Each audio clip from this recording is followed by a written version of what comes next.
দেখো আজকে রান্না নিয়ে আসছি। প্রথমে দেখি যে আজকে শনিবার নিরামিষ রান্না। দেখো কড়াইতে তেল দিয়ে দিয়েছি, তেল গরম হচ্ছে আর করে নিচ্ছি এখানে ফুলকপি আলু বেগুন টেগুন দিয়ে একটা ভাজা করে নিয়েছি। আর হয়ে গেছে গরম গরম ভাত। এটা করবো, এটা হলে দেখো কাঁচা কলা সেদ্ধ করে আলু দিয়ে মেখে নিয়েছি, এটা এখন করতে হবে।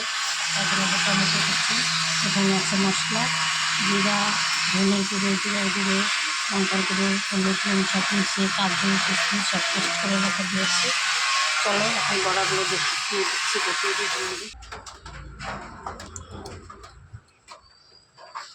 ওই যে বড়াগুলো আমি দিয়ে দিচ্ছি একটা করে।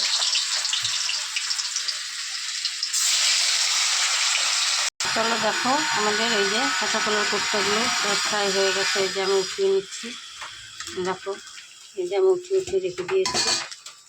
এখানে আমাদের কাঁচা কলা কোপ্তা আলু ভাজা কমপ্লিট। মশলা কষানো হয়ে গেছে। এই দেখো আমি দুধ দিয়ে দিলাম,